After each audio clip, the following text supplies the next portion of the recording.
Olá, então eu vim aqui comentar o livro A Cadeira de Prata, que é o sexto livro da série As Crônicas de Nárnia, do C.S. Lewis. Então esse livro é uma continuação direta do volume 5, que eu li mês passado, né? Eu estou lendo aí num projetinho de lendo As Crônicas de Nárnia, um por mês. Esse é o livro de maio de 2021, eu li ele assim bem rapidamente. Ele é a continuação direta, né? O Eustáquio foi o personagem que a gente conheceu no livro passado, que é o primo bastante chato dos reis, né? Lúcia e Edmundo, né? Ele conhece Nárnia, ele vai ser transformado em dragão, vive todas aquelas aventuras junto com o Cáspio, né? Na busca lá dos fidalgos. A gente conheceu essa história toda na Viagem do Peregrino da Alvorada, né? Que é o volume 5, o volume anterior a esse. E aí nesse, A Cadeira de Prata, que a gente vai ter a continuação direta, né?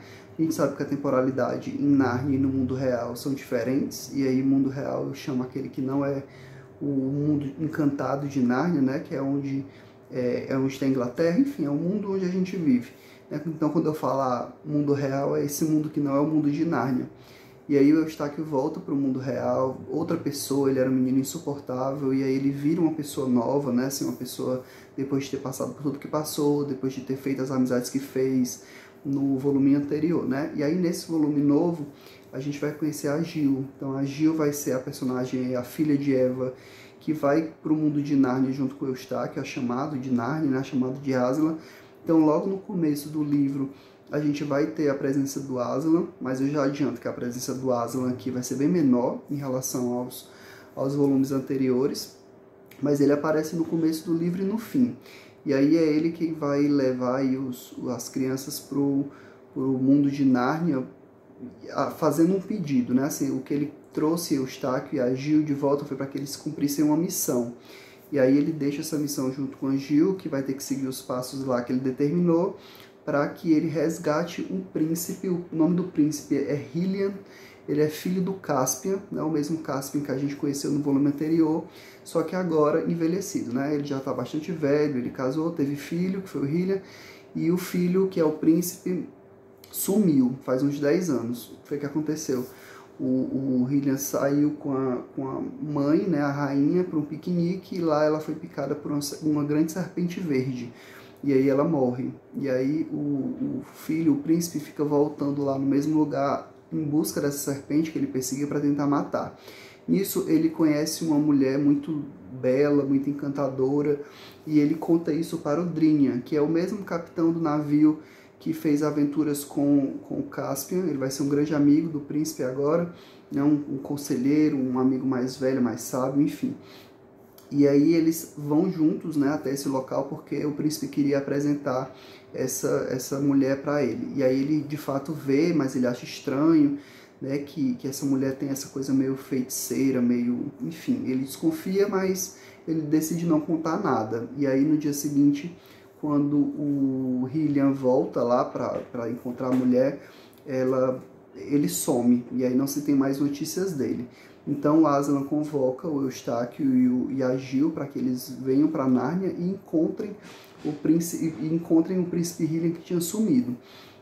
E aí eles vão viver algumas aventuras, alguns personagens vão aparecer, como por exemplo o Brejeiro. O Brejeiro é tipo um ser de Nárnia que se chama Paulama, essa população, os Paulama. E ele, né, o Brejeiro, vai ser um personagem que ele é de certa forma, um alívio cômico. Ele é uma pessoa que, tipo, ele se contradiz muito, porque ele diz uma coisa e faz outra, e ele é um personagem engraçado. E ele, na verdade, a forma como ele é retratado e descrito faz lembrar do Mágico de Oz, o espantalho do Mágico de Oz. É essa imagem que eu tenho, porque ele tem os braços muito longos, as pernas muito longas, maiores do que o tronco. Então ele é um adulto, né, o tamanho de um adulto humano, mas ele tem essa característica. Eu estou aqui procurando alguma foto dele, algum desenho dele que possa descrever. Mas aqui a gente tem o desenho da coruja. O nome da coruja é Plumalume. Ela é uma coruja bastante grande, que consegue levar os humanos, então ela vai ajudar aí nessas aventuras, transportando esses humanos, né, quando eles vão para um castelo lá e tudo mais.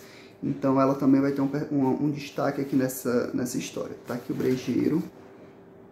ele me lembra muito o Espantalho do Mágico de Oz, e é engraçado porque no final da história, que ele com as pernas grandes e tal, porque no final da história vai ter um discurso em que a Jill vai dizer para ele assim que ele se faz de medroso e tudo mais, mas na verdade ele é uma pessoa muito corajosa e tudo mais. Isso me lembrou ainda mais a coisa do Espantalho do Mágico de Oz. A gente vai ter aqui os gigantes também, é um momento em que eles vão atravessar, eles vão ficar prisioneiros de uns gigantes que querem comer eles, literalmente, né, a coisa da carne humana para fazer uns pastéis, enfim. E aqui é a mulher encantada, né? Tipo, eles no meio disso tudo vão se encontrar com uma mulher que é bastante bela e um cavaleiro com armadura baixa e tudo mais, que eles não conseguem identificar quem é.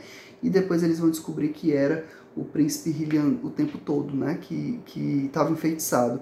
E aí a cadeira de prata era o seguinte, e eles vão encontrar com o príncipe depois. Eles escorregam para dentro da terra e eles caem por muito tempo, assim, vão caindo até chegar no lugar onde ele encontra os habitantes. E aí eles descobrem que na verdade existe uma população vivendo debaixo da terra, né? E descobrem ainda que existe uma população mais interna ainda, vivendo mais no fundo da terra ainda, que não tem contato com o sol, né? Então o príncipe estava lá, aprisionado lá, e eles vão descobrir que o príncipe estava o tempo todo enfeitiçado. Então essa mulher, essa é uma espécie de feiticeira. Eles remetem à feiticeira branca, né? Eles falam que sempre vem do norte uma feiticeira querendo fazer maldades e tudo mais. E relembram especificamente a feiticeira branca, né? Que diz que foi uma feiticeira que em outros tempos criou um inverno eterno de muita neve e tudo mais. E é engraçado, assim, que eles retomam sempre a coisa da feiticeira, porque ela foi a grande antagonista, né, dos principais reis, né, lá de Nárnia, que são os personagens que a gente conhece no começo.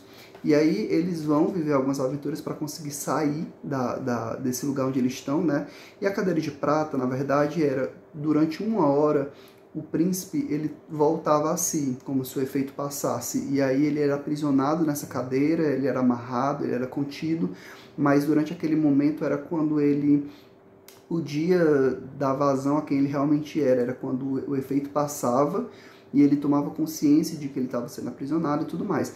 Mas depois ele voltava a ficar enfeitiçado e ele acreditava, na verdade, que essa mulher estava oferecendo, ela iludia ele de que ele na verdade ia obter um reino, ia ser rei e tudo mais, mas isso sem ele saber que ele na verdade era um grande príncipe e que ele na verdade tinha um reino para cuidar quando o pai morresse. Mas enfim, no fim das contas, a mulher é a mesma serpente, então foi ela que matou a mãe dele, é ela quem encanta ele e tudo mais com feitiços. E é isso, então, tipo, as pessoas eram dominadas por ela dominava ali. Então, quando o príncipe se dá conta, e aí ele, junto com o Eustáquio, junto com o Brejeiro, vão lutar contra essa serpente, vão destruir a serpente, aí vão libertar os povos ali que estavam sob julgo do feitiço da feiticeira. E aí eles voltam para a terra, para a parte de cima e tudo mais, né? E aí o príncipe reencontra o pai, depois aí de uns 10 anos, e o pai já está à beira da morte, literalmente, né? Assim, ele já está ali bastante debilitado, ele ia sair em missão à procura do príncipe, mas enfim, descobrem o príncipe, ele volta, e aí eles têm esse reencontro, então tem essa coisa emocionante de reencontrar ainda ele vivo, mas e fazer essa despedida. E é isso, então no final a Jill e o Eustáquio voltam, né, para o mundo real, para a escola lá deles, que é uma escola moderna, que mistura meninos e meninas, é uma coisa meio experimental. E aí eles voltam, né, mais uma vez aí modificados pelas aventuras de terem vivido Nárnia. Então, esse livro foi bom também, assim, nenhum livro desses tem sido ruim, assim, todos são bons e seguem um estilo muito parecido. O que eu achei mais diferente foi o Cavalo e o Seu Menino, que é citado aqui, né, como uma história que as pessoas contam e tudo mais. Então, tá sendo realmente legal e já tô ficando com saudade, assim, porque os personagens principais, né, os reis lá das primeiras histórias, já não aparecem aqui, né, a Lúcia e o Edmundo, que a gente já sabia que não voltaria para Nárnia, de fato não voltam aqui, vai ser apenas o Eustáquio e a Jill, mas o que eu achei interessante é que eles têm muita ansiedade para voltar para casa. e geralmente não era muito isso que acontecia, né? Os personagens queriam muito viver para sempre em Nárnia, e no final dessa história eles estão tão cansados da aventura toda que eles desejam ao mesmo voltar para casa, e isso eu achei um pouquinho diferente. E aí tô ansioso aí pelo último volume, que se eu não me engano é a batalha final. E aí quando for em junho, eu gravo um vídeo aí comentando para vocês. E é isso, até mais.